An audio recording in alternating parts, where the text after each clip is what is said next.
ఇప్పుడు ప్రతి ఒక్కళ్ళు ఫిట్నెస్ మీద ఉన్నారు. బట్ ఫిట్నెస్ చేస్తున్న వాళ్ళే చాలామంది చనిపోతున్నారు జిమ్స్‌లో అని వింటున్నాము. ఈ కాంట్రడిక్షన్ ఏంటి? జిమ్‌లో చాలామంది వర్కౌట్స్ చేస్తుండగా కార్డియాక్ అరెస్ట్ అయ్యి చనిపోయిన వాళ్ళు చాలామంది ఉన్నారు. For example heroes, Karnataka hero దగ్గర నుంచి అండ్ మనకి ఇక్కడ ఎమ్మెల్యే గౌతమ్ గారి దగ్గర నుంచి ఎంత ఫిట్నెస్ వాళ్ళు మెయింటైన్ చేస్తారు. వాళ్ళ లైఫ్ అంతా ఫిట్నెస్ కోసమే, like they are so passionate about fitness. కానీ ఎందుకు చనిపోతున్నారు? ఒకటేంటంటే అండి, వీ కాంట్ స్టాప్ డెత్. మనం ఎంత చేసినా కూడా మన చేతిలో ఉండదు. అవును. But at least we can stopper it, అంటే కొంచెం టైం తీసుకోవచ్చు. అయితే అంటే this is not exact science.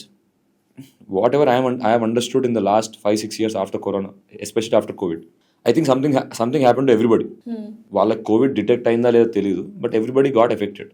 అయితే ఎఫెక్ట్ అయిన వాళ్ళలో వాట్ మై అండర్స్టాండింగ్ ఇస్, ఎవరికైతే ఎఫెక్ట్ అయ్యి వ్యాక్సిన్స్ కూడా తీసుకున్నారో వీళ్ళకి ఏంటంటే I think there is something wrong with their cardiac supply, arterial supply అనమాట. I think, I'm not very sure about it. Because of vaccination, no? Not because of vaccination, but because of COVID. Because of the virus. So almost post-COVID symptoms వల్లే one of the symptom అని చెప్తూ ఉన్నారు cardiac arrest. నేను cardiac arrest గురించి కూడా ఎంతమంది చెప్తున్నారు. మన దగ్గర పోస్ట్ కోవిడ్ ఏవాస్కులర్ నెక్రోసిస్ అని ఒక డిసీజ్ ఉంటుంది. అదేంటంటే హిప్ దగ్గర కానీ వేరే చోట్ల కానీ బోన్స్కి బ్లడ్ సప్లై ఉంటుంది. బ్లడ్ సప్లై తగ్గిపోతుంది అనమాట. ప్యూర్లీ కోవిడ్ వల్ల కూడా ఏవాస్కులర్ నెక్రోసిస్ వచ్చిన వాళ్ళు ఉన్నారు. కోవిడ్లో స్టిరాయిడ్ అబ్యూస్ చేసిన వాళ్ళ కూడా ఏవాస్కులర్ నెక్రోసిస్ వచ్చిన వాళ్ళు ఉన్నారు. అయితే ప్యూర్ ఏమీ టాబ్లెట్స్ తీసుకున్న వాళ్ళకు కూడా వచ్చింది. సో ఇదే కారణం అయి ఉండొచ్చు హార్ట్కి కూడా. సరే, అది 5 years అయిపోయింది. మరి ఇప్పుడు ఎందుకు ప్రాబ్లం అంటే ఇంకా ఆ ఎఫెక్ట్స్ ఉన్నాయి. అయితే చిన్న పిల్లలకి అంటే without prior cardiac problems people are dying అంటే దట్ ఈస్ బికాస్ వాళ్ళ రెస్టింగ్ హార్ట్ రేట్ అనేది చూసుకోవాలి. ఎవరికైనా సరే ఒక రెస్టింగ్ హార్ట్ రేట్ ఉంటుంది. ఇప్పుడు మన ఇద్దరం కూర్చున్నాం ఇక్కడ, క్యాజువల్గా కూర్చున్నాం. నా హార్ట్ రేట్ 40 ఉండొచ్చు, మీ హార్ట్ రేట్ 80 ఉంటుంది. అంటే మీరు ఉందని కదా, జనరల్ చెప్తాను. అంత డిఫరెన్స్ ఉందనుకోండి. ఎవరికైతే రెస్టింగ్ హార్ట్ రేట్ ఎక్కువ ఉంటుందో వాళ్ళకి చావు తొందరగా వస్తుంది. ఎందుకంటే వాళ్ళ హార్ట్ ఎక్కువ యాక్టివేట్ అవుతూ ఉంటుంది అనమాట. హార్ట్ కొంచెం గ్రాప్ కావాలి. నాది 40 ఉంటుంది, నేను అథ్లీట్ని, నాది 40 ఉంటుంది కాబట్టి నా హార్ట్ ఎక్కువ రోజులు పనిచేస్తుంది. ఇది సింపుల్ మెట్రిక్. ఎందుకు చెప్తున్నానంటే అందరి దగ్గర ఇప్పుడు స్మార్ట్ వాచెస్ ఉన్నాయి. Everybody wears a watch, everybody has heart rate monitor. Just క్యాజువల్గా ఇట్లా కూర్చుని ఏదో ఒక పని చేసుకుంటా హార్ట్ రేట్ చూసుకోండి అంతే. మీ హార్ట్ రేట్ ఎప్పుడు 80-90 ఉంటే it is time to understand something is wrong. Resting heart rate should be less. ఎలా తగ్గించుకోవాలి? మరి మీరు నా ఏజ్ 35, నా ఏజ్ 40, ఇప్పుడు వరకు నేను ఎప్పుడూ యాక్టివిటీస్ చేయలేదు. మరి రెస్టింగ్ హార్ట్ రేట్ ఎట్లా తగ్గించుకోవాలంటే there are so many things that we can do. We should gradually get you to a level of sustainable physical fitness. Again, the word sustainable is very important. You have to sustain it. So కంటిన్యూస్గా చేయాలి, కన్సిస్టెంట్గా చేయాలి.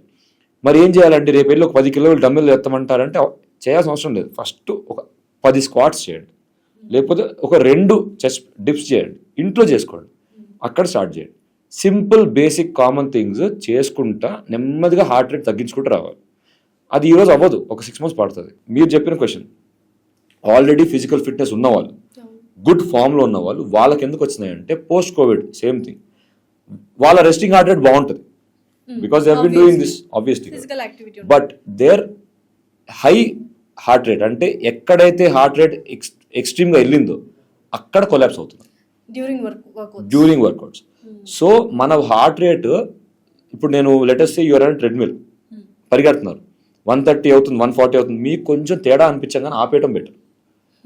కొంచెం తేడా అనేది subject. ఇప్పుడు నాకు ఒక తేడా, I already felt it once. నేను ఒకసారి సివియర్ వర్కౌట్ అంతా అయిపోయింది, full they was a long working day. I operate for almost 8 hours and then I went to the gym. I was working out, I did my legs that day and then I started going on the treadmill. నాకు కళ్ళు తిరిగినట్టు అనిపించింది. Stop it అంతే. నా timer చూసుకున్నాను, heart rate monitor చూసాను, 145 ఉంది. Stop అంతే. Something would have definitely happened. So నా పర్సనల్ ఒపీనియన్ ఏంటంటే your heart rate when you're working out also should be somewhere around 130-140 వస్తుందంటే స్టాప్ చేయడం బెటర్. ఎందుకంటే మన the patients that we see are the people that we know, we are not doing this for some achievement. We are doing this for physical fitness. Let it be gym, let it be badminton, let it be cricket. Recently cricket ఆడి ఒక అబ్బాయి 6 కొట్టి చచ్చిపోయాడు. So ఇవన్నీ చూసాను. Badminton ఆడి cricket badminton ఆడి సంగీత్లో dance చేస్తూ dance చేస్తూ. Very young people. ఇవన్నీ ఏంటంటే మరి అట్లాంటప్పుడు కొంతమంది నేను ఇట్లాంటివి ఏమైనా చెప్తే నా ఇన్స్టాగ్రామ్ పోస్ట్లో మేము చెప్తే ఇది ఇట్లా ఉంటుందంటే మరి లైఫ్ అంతా ఇంట్లో కూర్చోవాలా, మేమేం చేయకూడదా? పాయింట్ చేయకూడదని కాదు, మనకి ఎవరికి ఏమవుతుందో తెలియదు. Life is impermanent. Do not think that you will be normal tomorrow. So what should you do today? Today just put a heart rate monitor to your hand. Wear that watch or something. Maintain your heart rate. If you are doing some activity, if you know that you are going to play shuttle today, go to the shuttle court, see your heart rate first, check how it is, start playing. After 15-20 minutes, take a break, see your heart rate. Keep it at 130 or 140. Less than 130 is best. That's it. Ante, I'm not saying don't play. So మీరు cricket ఆడుతున్నారు, cricket ఆడి 6 కొట్టిన తర్వాత చచ్చిపోయాడు అన్నాడు. అంత కూడా వాడు పరిగెట్టాడు కదా, అంతసేపు పరిగెట్టాడు కదా వాడు. అంతసేపు ఇప్పుడు సంగీత చచ్చిపోయారు, సంగీత్లో డ్యాన్స్ చేస్తూ ఉన్నారు కదా. ఇవన్నీ ఎండ్యూరెన్స్ ప్రాబ్లమ్స్. నా ఓన్ ఎక్స్పీరియన్స్లో అండి, మేమున్న గేటెడ్ కమ్యూనిటీలో 50-year-old fit male, no smoking habits, no other habits, 4 laps swimming చేసి 2 hours షటిల్ ఆడి షటిల్ కోర్ట్ బయట కొలాప్స్ చనిపోయాడు. హాస్పిటల్కి ఇచ్చే టైం కూడా లేదు. సో మరి అట్లాంటప్పుడు మేము ఫిట్నెస్ కూడా చేయకూడదు అంటే no, just monitor your heart rate. That's the simplest thing that you can do. There are so many other metrics, but at least do this.